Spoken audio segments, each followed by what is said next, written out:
ఇక ఈరోజు వచ్చినటువంటి ప్రధాన పత్రికల్లోని వార్తలు చూద్దాం. ప్రధానంగా ఫస్ట్ నమస్తే తెలంగాణ పేపర్లో వచ్చినటువంటి వార్తలు చూద్దాం. బ్యానర్ ఐటమ్గా ప్రధానంగా ఏదైతే రేవంత్ పగ బీసీలకు దగ అనే బ్యానర్ ఐటమ్ మనం చూస్తున్నాం. బీసీ కోటా జీవో 9 పై రాష్ట్ర హైకోర్టు స్టే ఇచ్చింది. నిన్న స్థానిక సంస్థల ఎన్నికల నిలుపుదలకు సంబంధించి హైకోర్టు స్టే ఇచ్చింది. ఈ నేపథ్యంలో స్థానిక సంస్థల ఎన్నికలకు సంబంధించి మొత్తానికి బ్రేక్ పడినట్లయింది. మొత్తానికి దీనికి సంబంధించి మనం ప్రధానంగా బ్యానర్ ఐటమ్ మనం చూస్తున్నాం. చెల్లని జీవోతో చిల్లర రాజకీయం, బడుగుల బతుకులతో కోటా చెలగాటం. ఏదైతే కోటా పేరిట బలుగుడ బ్యాక్వర్డ్ క్లాసెస్కి సంబంధించినటువంటి వాళ్ళ జీవితాలతోటి చెలగాటం ఆడుతున్నట్టు ఇక్కడ ప్రధానంగా సబ్ టైటిలర్స్ మనం చూస్తున్నాం. న్యాయ సమీక్షకు నిలబడదని తెలిసి 42% రిజర్వేషన్పై కాంగ్రెస్ సర్కారు ఆట ఆడుతోంది.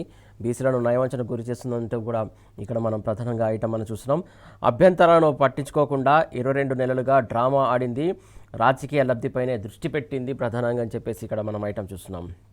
ఏదైతే ఇప్పటికే ప్రభుత్వ నామినేటెడ్ పదవుల్లో బీసీలకు ధోకా, ఏదైతే బీసీలకు అన్యాయం జరుగుతుంది, నామినేటెడ్ పోస్టులో కూడా కాంగ్రెస్ ప్రభుత్వం అన్యాయం చేస్తుందంటూ కూడా ఇక్కడ మనం క్లియర్ కట్గా ఈ ఐటమ్ మనం చూడొచ్చు. ఇప్పుడు కోటా పైన మోసం చేసింది, చట్టబద్ధత పైన చిత్తశుద్ధి లేదు కాంగ్రెస్ ప్రభుత్వానికి అని చెప్పేసి ఇక్కడ క్లియర్ కట్గా ఈ ఐటమ్ మనం చూస్తున్నాం. కాంగ్రెస్ తీరును మొదటి నుంచి తప్పుపడుతున్న బీఆర్ఎస్. వాస్తవానికి ఏదైతే కాంగ్రెస్ తీరు పట్ల మొదటి నుంచి బీఆర్ఎస్ తప్పుపడుతూనే వస్తుంది. వాళ్ళు చేస్తున్నటువంటి అన్యాయానికి సంబంధించి ప్రశ్నిస్తూనే వస్తుంది. ఖచ్చితంగా కాంగ్రెస్ ప్రభుత్వం చేస్తుంది సరైన పద్ధతిలో వెళ్ళట్లేదు అని చెప్పేసి మొదటి నుంచి కూడా బీఆర్ఎస్ సీనియర్ నాయకులు ప్రతి ఒక్కరు చెప్తున్నటువంటి అంశం.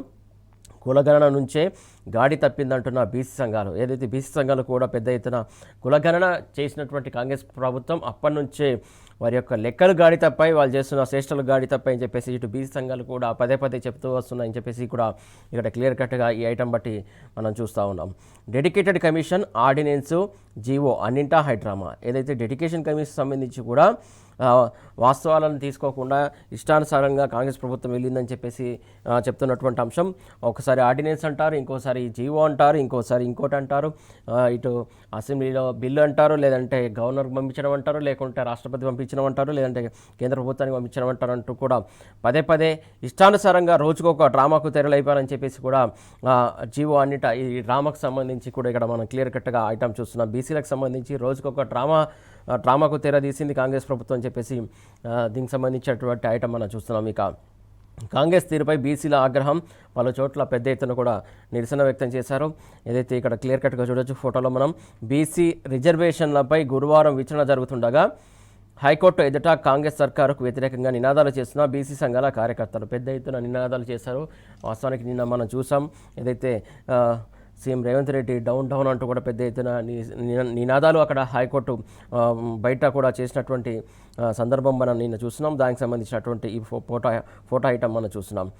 ఇక ఏదైతే క్లియర్ కట్గా దీనికి ఐటమ్ మనం చూసే ప్రయత్నం చేద్దాం. తడిగుడ్డతో గొంతు కోయడం, నమ్మించి నట్టేట నిలువున ముంచటం, ఆశలు రేపి అమాంతం చిదిమేయడం, అదును చూసి ఆఘాతంలోకి పడదోయడం, పచ్చని కళలపై పగ సాధించడం, వెచ్చని కత్తిని వెన్నులో దించడం కాంగ్రెస్కి అలవాటైందని చెప్పేసి కూడా ఇక్కడ క్లియర్ కట్గా ఇక్కడ ఈ ఐటమ్ మనం చూస్తున్నాం. తెలంగాణ సర్కారు చర్యను ఏ పేరుతోనైనా పిలవండి, బీసీలకు చేసినటువంటి మోసాన్ని ఏ పదాలతోనైనా కొలవండి, నమ్మి ఓట్లేసినటువంటి బీసీ బిడ్డలకు కాంగ్రెస్ దోఖా చేసింది నిజం కాదా అంటూ కూడా ఇక్కడ ప్రశ్నిస్తున్నటువంటి అంశం మనం చూడొచ్చు. నడిమిట్ల కాడి పారేసి కోటాను కాటగల్పింది నిజం కాదా అంటూ కూడా ఇక్కడ ప్రశ్నిస్తుంది.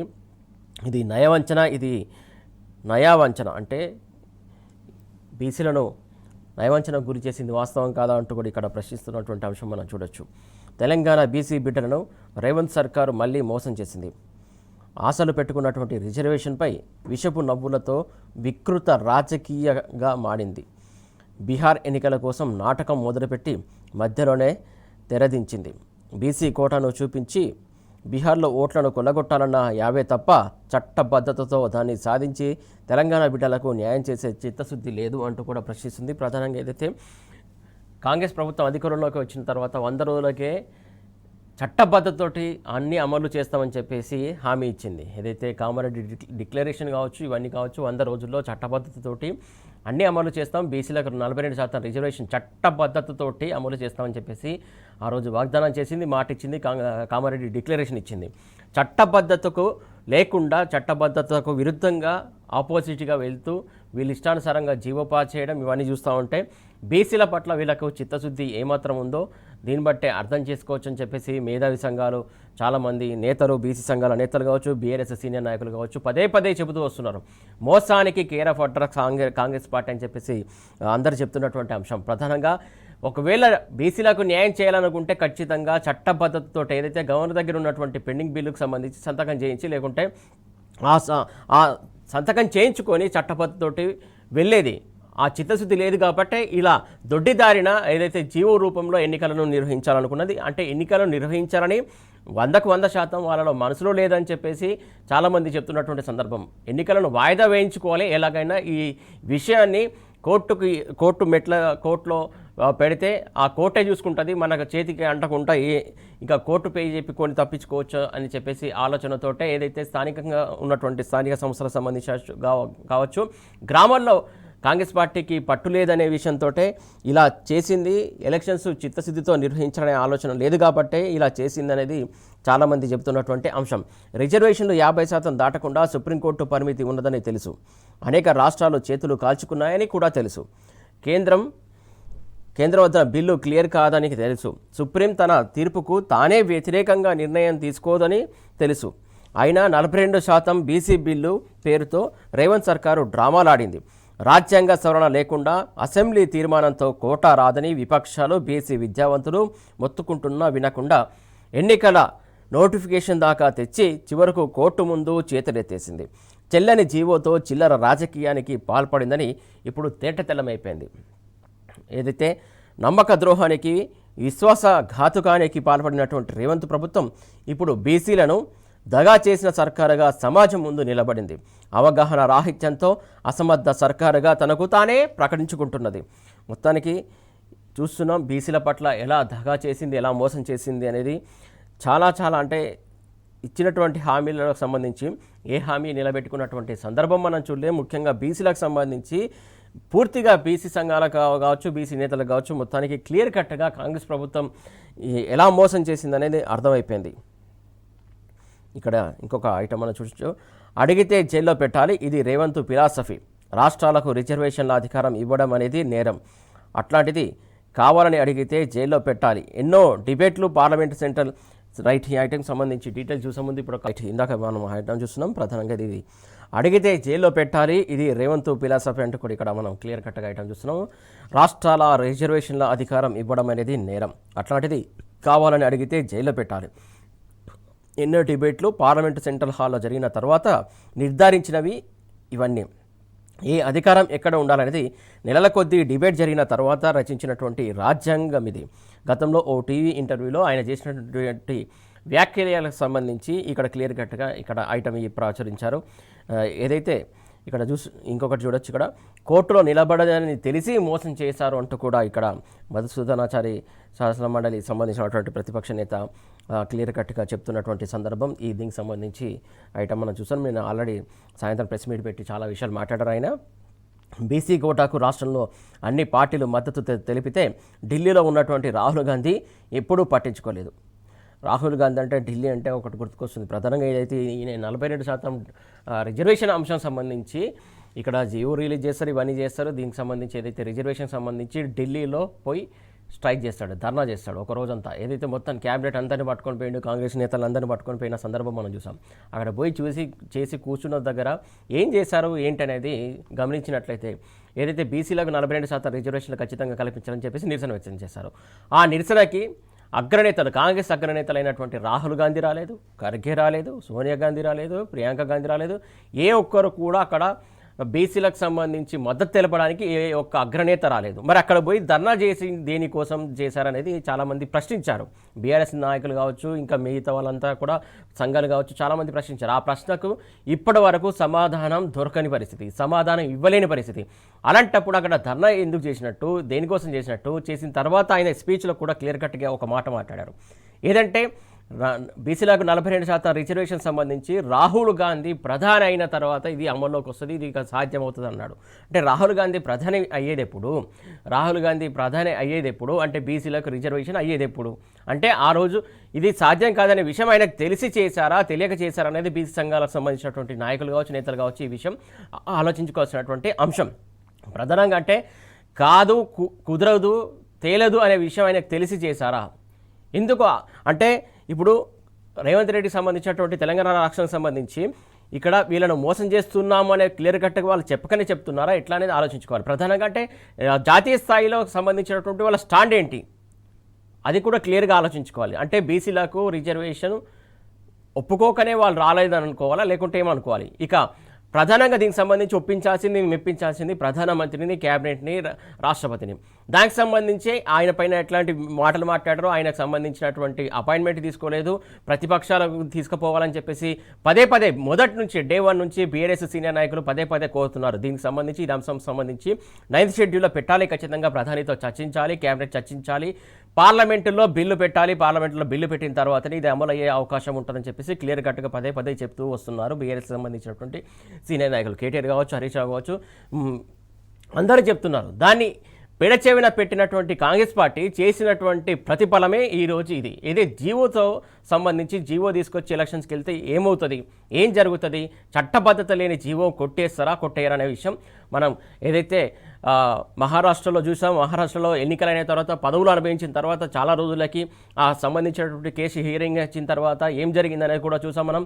ఏదైతే ఈ బీసీలకు సంబంధించి రిజర్వేషన్లకు సంబంధించి చట్టబద్ధతోటి వస్తేనే అది నిలబడుతుందనే విషయం 1992 ఏదైతే ఆనాటి ముఖ్యమంత్రి ఇప్పుడు లేరు ఆమె, కాకపోతే జయలలిత గారు చేసినటువంటి ఫైట్ మనం చూడొచ్చు. ప్రధానంగా ఆమె ఎలాంటి ఫైట్ చేసి మొత్తానికి ఉన్నటువంటి క్యాబినెట్ కావచ్చు, ఆమె వ్యవస్థ మొత్తం ఢిల్లీకి పోయి అక్కడ ఆ రోజు ఉన్నటువంటి ప్రధాని దగ్గర నిరసన వ్యక్తం చేశారు. అలాంటి నిరసన వ్యక్తం చేయాల్సింది పోయి రేవంత్ రెడ్డి ఇలా మొక్కుబడిగా అక్కడ పోయి జంతర్ మంతర్ దగ్గర కావచ్చు, ఎక్కడ కావచ్చు నిరసన చేయడం ఏంటి, ఆ నిరసన చేసిన దానివల్ల వచ్చిన ప్రయోగం ఏంటి, వాళ్ళు వచ్చిన దాని ఫలితం ఏంటి అనేది చాలామంది ప్రశ్నిస్తున్నారు. అంటే బీసీలను నయవంచనకు గురి చేశారు అనడానికి ఇది ఒక ఉదాహరణ కాదా అనేది చాలామంది ప్రశ్నిస్తున్నారు. ఆ ప్రశ్నలన్నిటికీ సమాధానం చెప్పాలి. ఈ విషయం కూడా నిన్న మధుసూదనాచారి గారు కూడా ప్రశ్నించారు, ఇటు మాజీ మంత్రి గంగుల కమలాకర్ గారు ప్రశ్నించారు, శ్రీనివాస్ గౌడ్ గారు ప్రశ్నించారు, శ్రీనివాస్ యాదవ్ గారు ప్రశ్నించారు, ఇంకా కేటీఆర్ గారు అయితే పదే ఈ విషయం గురించి ప్రస్తావిస్తూ వస్తున్నారు. హరీష్ రావు గారు కూడా పదే ప్రస్తావిస్తూ వస్తున్నారు. ఏదైతే దీనికి సంబంధించి చట్టబద్ధతతోటి తీసుకురావాల్సినటువంటి బిల్లుకు ఇలా ఇష్టానుసారంగా చేయడం మంచిది కాదు, బీసీలను ఇలా మోసం చేయడం మంచిది కాదు, కాంగ్రెస్ పార్టీ పునరాలోచించుకోవాలని చెప్పేసి పదే వీళ్ళందరూ విజ్ఞప్తి చేస్తున్నా కూడా ఏ కోసాన కూడా కాంగ్రెస్ ప్రభుత్వం పట్టించుకున్న దాఖలాలు కనబడేటువంటి పరిస్థితి. బీసీ కోటాకు రాష్ట్రంలో అన్ని పార్టీలు మద్దతు తెలిపితే ఢిల్లీలో ఉన్న రాహుల్ గాంధీ ఎప్పుడూ పట్టించుకోలేదు, ఏనాడు పార్లమెంట్లో ప్రస్తావించలేదు. కానీ బీహార్లో బీసీల ఓట్ల కోసం కాంగ్రెస్ దీన్ని వాడుకుంటున్నది. 42% బీసీ కోటా అంశం కోర్టుల్లో నిలవదని తెలిసినా ఇంతకాలం మభ్యపెడుతూ వచ్చింది. షెడ్యూల్ 9లో చేర్చితేనే చట్టబద్ధత సాధ్యమని తెలిసినా మోసపూరిత డ్రామాలకు రక్తి కట్టిస్తుందని చెప్పేసి మధుసూదనాచారి గారు చెప్పినటువంటి సందర్భం సంబంధించినటువంటి ఐటమ్ మనం చూస్తున్నాం. ఇక లోకల్కు బ్రేక్, ఏదైతే లోకల్ బాడీ ఎలక్షన్ సంబంధించినటువంటి అంశానికి సంబంధించి ఇక్కడ మరో ఐటమ్ మనం చూస్తున్నాం. లోకల్ సంస్థలకు సంబంధించినటువంటి గ్రామ పంచాయతీ ఎన్నికలు కావచ్చు, లోకల్ సంబంధించినటువంటి బ్రేక్ పడిందని చెప్పేసి 2 రోజుల ఉత్కంఠకు తెర తీశారు. స్థానిక ఎన్నికలపైన హైకోర్టు స్టే విధించింది. జీవో 9పై ప్రభుత్వానికి, రాష్ట్ర ఎన్నికల సంఘానికి హైకోర్టు నోటీసులు ఇచ్చింది. 4 వారాల్లోగా కౌంటర్ దాఖలు చేయాలని కూడా ఆదేశాలు జారీ చేసింది. తదుపరి విచారణ 6 వారాలకు వాయిదా వేసిన ధర్మాసనం. ఇక 6 వారాల పాటు ఎలక్షన్కి సంబంధించినటువంటి ఊసే ఉండదు. ఇక్కడ ఈ అంశం సంబంధించి 4 వారాల్లో ప్రభుత్వం స్పందించి ప్రభుత్వం కౌంటర్ దాఖలు చేయాలి. 4 వారాల్లో ఎలాంటి కౌంటర్ దాఖలు చేస్తుంది, అసలు ప్రభుత్వం ఎలాంటి కౌంటర్ దాఖలు చేస్తుంది, ఆ కౌంటర్ దాఖలు చేసే అంశాలకు సంబంధించి ఇక్కడ ప్రధానంగా ఇక్కడ అందరు గమనిస్తున్నటువంటి అంశం, ఆ కౌంటర్లో ఏమేమి అంశాలు పొందుపరుస్తుంది, ఇప్పటికైనా ప్రభుత్వం ఆలోచిస్తుందా ఏంటి, అసలు ఎట్లా వెళ్ళాలి, ఏదైతే గవర్నర్ దగ్గర ఉన్నటువంటి బిల్లుకు సంబంధించి సంతకం పెట్టించుకోవడమో, లేకుంటే గవర్నర్ దగ్గర ఉన్నటువంటి బిల్లుకు సంబంధించి ఆమోదించుకొని చట్టబద్ధతో కూడినటువంటి రిజర్వేషన్లకు ముందుకెళ్ళాలా, ఏదైతే వాళ్ళు ఇచ్చినటువంటి హామీ, అది కామారెడ్డి డిక్లరేషన్ హామీ కావచ్చు, వాళ్ళ అగ్రనాయకులు ఇచ్చినటువంటి హామీలు కావచ్చు, అవన్నీ వాళ్ళు ఇచ్చినటువంటి హామీలు నెరవేర్చాలని చెప్పేసి బీసీ సంఘాలు కావచ్చు అందరూ కోరుతున్నటువంటి అంశం. మొత్తానికి ఇది ఇప్పుడు బీసీలకు సంబంధించి అన్యాయం చేస్తుందా, రిజర్వేషన్కి సంబంధించి ఏంటి అనేది కూడా అందరిలో ఉత్కంఠ నెలకొన్నటువంటి అంశం. ఇక మిగతా వార్తలు గమనించినట్లయితే బచ్చాజీలపై బీఆర్ఎస్ ఫైట్, చలో బస్ భవన్తో నిరసన వ్యక్తం చేశారు పెద్ద ఎత్తున. దీనికి వినూత్నమైనటువంటి స్పందన లభించింది. సంస్థ ప్రైవేటు పరానికి కాంగ్రెస్ కుట్ర పన్నుతుందంటూ కూడా ఇక్కడ క్లియర్ కట్గా మనం ఐటమ్ చూడొచ్చు. ఆర్టీసీ ఆస్తుల్ని అమ్మేసేందుకు పథకం రచిస్తోంది కాంగ్రెస్ ప్రభుత్వం అంటూ కూడా ఇక్కడ ఐటమ్ మనం చూస్తున్నాం. ఒకవైపు బస్సు ఫ్రీ, మరోవైపు లూటీ చేస్తుంది కాంగ్రెస్ ప్రభుత్వం బస్సు ఫ్రీ పేరుతో అని చెప్పేసి ఇక్కడ ఐటమ్ మనం క్లియర్ కట్గా చూడొచ్చు. పెంచిన ఛార్జీలు తగ్గించకపోతే ఆందోళన తీవ్రతరం చేస్తామంటూ కూడా కేటీఆర్ హెచ్చరించినటువంటి అంశం మనం ఇక్కడ క్లియర్ కట్గా చూడొచ్చు. ఛార్జీలతో దొంగ దెబ్బతీస్తుంది అని చెప్పేసి హరీష్ రావు కూడా ఫైర్ అయినట్టు ఇక్కడ ఐటమ్ మనం చూస్తున్నాం. బస్సులో ప్రయాణికుల బాధలు విన్నటువంటి బీఆర్ఎస్ నాయకులు ఏదైతే బస్సులో ప్రయాణిస్తున్నటువంటి సందర్భంలో అక్కడ ఉన్నటువంటి ప్రయాణికులతో కూడా కాసేపు ముచ్చటించారు వీళ్ళు. అక్కడ ఉన్నటువంటి ప్రయాణికుల సమస్యలు కూడా అడిగి తెలుసుకున్నారని చెప్పేసి క్లియర్గా ఇక్కడ ఐటమ్ మనం చూస్తున్నాం. బచ్చాచీలను పెంచినటువంటి కాంగ్రెస్ సర్కారు తీరును నిరసిస్తూ గురువారం బస్ భవన్కు నడుచుకుంటూ వెళ్తున్నటువంటి బీఆర్ఎస్ వర్కింగ్ ప్రెసిడెంట్ కేటీఆర్, మాజీ మంత్రులు హరీష్, తలసాని, పద్మారావు. దీనికి సంబంధించినటువంటి ఐటమ్ మనం క్లియర్ కట్గా చూడొచ్చు. ఇక డీటెయిల్గా చూసే ప్రయత్నం చేద్దాం. ఆర్టీసీ సంబంధించి ఆర్టీసీ ఛార్జీలు తగ్గించాల్సిందే ఏదైతే ఇక్కడ ఐటమ్ మనం చూడొచ్చు. ఆర్టీసీ డ్రైవర్కు షేక్ హ్యాండ్ ఇచ్చి మాట్లాడుతున్న బీఆర్ఎస్ వర్కింగ్ ప్రెసిడెంట్ కేటీఆర్. అలాగే ఇక్కడ ఆర్టీసీ ఫోటో క్లియర్ కట్గా చూడొచ్చు. ఇంకా మిగతా ఫోటో చూసుకున్నట్టయితే ఆర్టీసీ బస్సులో తీసుకున్నటువంటి టికెట్ చూపిస్తున్న మాజీ మంత్రి తన్నీరు హరీష్ రావు క్లియర్గా చూడొచ్చు. ఇక్కడ ఇంకొక ఫోటో చూసుకున్నట్లయితే ఇక్కడ బస్సులో మహిళలతో మాట్లాడుతున్నటువంటి ఎమ్మెల్యే సుధీర్ రెడ్డి, పక్కన మాజీ మంత్రి సబితా ఇంద్రారెడ్డి, ఎమ్మెల్సీ వాణిదేవి ఇక్కడ ఉన్నారు. అయితే మహాలక్ష్మి పథకంకి సంబంధించి బకాయిలు ఇంత ఉంది, ఇంత బాకీ ఉందనేది కూడా ఇక్కడ క్లియర్గా మనం చూడొచ్చు. 1353 కోట్లు బకాయి ఉందని చెప్పేసి ఇక్కడ క్లియర్ కట్గా చూడొచ్చు. ఆర్టీసీ ఛార్జీలు తగ్గించాల్సిందంటూ ఇక్కడ వీళ్ళు డిమాండ్ చేశారు. ఇక్కడ క్లియర్గా ఫోటో చూడొచ్చు మనం.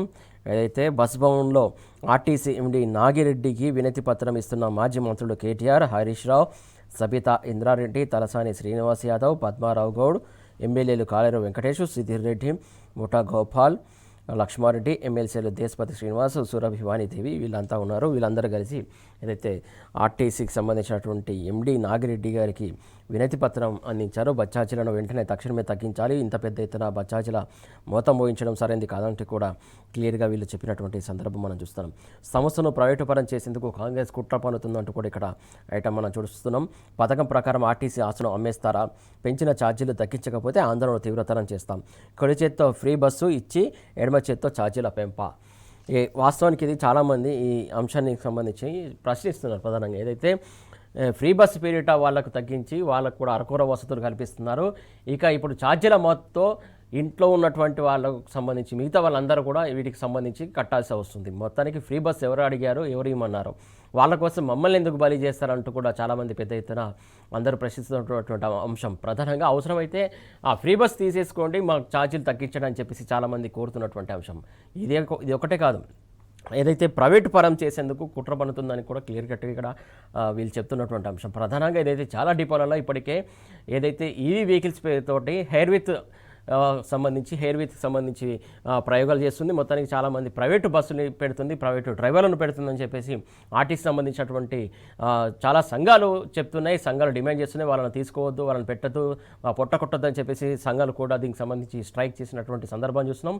ఒక్కొక్క డిపోకి సంబంధించి ఒక్కొక్క డిపోలో కూడా హెయిర్ విత్ బస్సులు పెడుతుంది, ప్రైవేటు పరం చేస్తుంది అని చెప్పేసి చాలామంది ఆరోపిస్తున్నారు. ప్రధానంగా మెల్లిమెల్లిగా దీన్ని తగ్గించే క్రమంలో కావచ్చు, లేకుంటే ప్రైవేటు పరం చేసే కుట్రలో భాగంగానే ఇదంతా చేస్తారు అని చెప్పేసి చాలామంది దీన్ని క్వశ్చన్ చేస్తారు. ఖచ్చితంగా దీనికి సంబంధించి సమాధానం చెప్పాలని కూడా బీఆర్ఎస్ ప్రశ్నిస్తుంది. దీనికి సంబంధించి పేద మధ్యతరగతిని పీడించి పిప్పి చేస్తారా అంటూ కూడా ప్రశ్నిస్తున్నారు. ఆర్టీసీని ప్రైవేటు పరం చేయబోమని రాసి ఇవ్వాలంటూ కూడా బీఆర్ఎస్ సంబంధించినటువంటి నాయకులు క్వశ్చనింగ్ చేశారు, డిమాండ్ చేశారు. ఆర్టీసీ ఉద్యోగుల విలీనం ఎందుకు కాలేదు, బస్ భవన్ వద్ద ఆందోళనలో కేటీఆర్ ఆగ్రహం వ్యక్తం చేశారు.